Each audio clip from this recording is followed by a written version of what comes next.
আমার শরীয়তপুর 3 চুয়াডাঙ্গা 2 আসন। আচ্ছা, আপনার নির্বাচনী যে এলাকা, এখন আমরা তো বর্তমানে ঢাকা আছি, অনলাইন প্ল্যাটফর্মে যতটুকু চেষ্টা করতেছি, তো সেক্ষেত্রে আপনার যে এলাকা 2 আসনে, এখন সেই এলাকার একটু খোঁজ খবর আমাদেরকে একটু জানাবেন। না, চুয়াডাঙ্গা 2 আসনে থেকে মোটামুটি ভালো অবস্থা, এখনো পর্যন্ত কোনো গ্যামজাম গন্ডগোল হয়নি, চলছে ঠিক মতন। আর তো নমিনেশন আমি আপনাকে দিয়ে দিছি, এখন সে আসন সম্পর্কে একটু জানাবেন, সে জনগণের কি কি আশায় বিষয় বা কি সমাচার, সেইখানের নির্বাচনী প্রচার প্রচারণা কিভাবে চালাচ্ছেন, এই বিষয়টা একটু আমরা জানতে চাই। আপনার তো এখন আমাদের ব্যানার বানানো, আমাদের নির্বাচনী যে প্রচার প্রচারণা চালাবো অনুযায়ী, আমাদের নির্বাচনের যে প্রচার প্রচারণা চালাবো সেটা হচ্ছে 21 তারিখ থেকে। 21 তারিখে প্রতীক বরাদ্দ। আচ্ছা, 21 তারিখে প্রতীক বরাদ্দ আর 22 তারিখ থেকে প্রচার প্রচারণা শুরু 11 তারিখ পর্যন্ত। আচ্ছা, 22 তারিখ থেকে চালাবো আমরা 11 তারিখ পর্যন্ত, এটা নির্দিষ্ট করে ডেট দেওয়া আছে।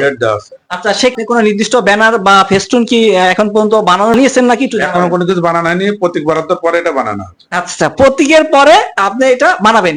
আচ্ছা, এই কিছুদিন আগে আপনারা অনলাইন প্ল্যাটফর্মে দেখছেন, আমরা কিছু নির্বাচনী এলাকায় আমরা যে আমাদের যে প্রার্থী আছে, যাদেরকে আমরা নমিনেশন দিয়েছি বা সিলেক্ট করেছি, তাদেরকে কিন্তু অলরেডি আমরা প্রার্থীতা দিয়ে দিয়েছি।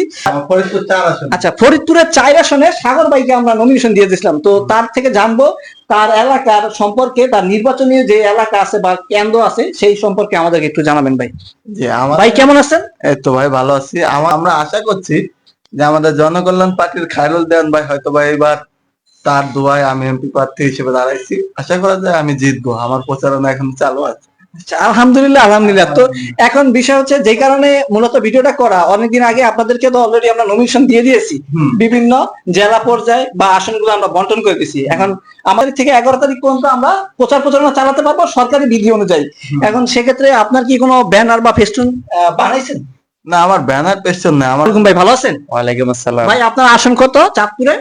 চাঁদপুরে আসন 1। আচ্ছা, চাঁদপুরে সাগর ভাইকে 1 আসন দিয়ে দিছি কিন্তু অলরেডি। তো আমরা অনেকদিন আগে এটা অনলাইনে ঘোষণা দিছি, তো এই জন্য আপনাকে 1 আসন দিয়ে দিলাম। এখন 1 আসন সম্পর্কে একটু বলেন আপনার চাঁদপুরে।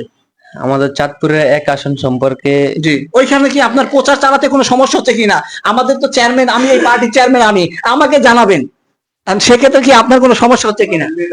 ঠিক আমাদেরকে যখন নমিনেশন দেওয়া হয়, ঠিক এরপর মুহূর্তে থেকে আমি চাঁদপুরে 1 আসনে প্রচার প্রচারণা শুরু করি। সে আসন থেকে কিছু আমাদের কিছু বিরোধী দলীয় আছে, তাদের একটু ডিস্টার্ব করে মাঝে মাঝে প্রচার প্রচারণা করতে গেলে, বা এদিকে অনেক সময় দেখা গেল যে আমরা যখন কাজে নামি আমাদেরকে পিছন দিয়ে হুমকি দুমকি দেয়, বা অনেক সময় দেখা গেছে যত কর্মী আছে সবাই অ্যাক্টিভলি কাজ করেন, আমরা আপনাদের সাথে আছি। যেই কোনো সময় যেই কোনো প্রয়োজনে আমাদেরকে অনলাইন প্ল্যাটফর্মের মাধ্যমে পেয়ে যাবেন এবং মেসেজ দিবেন।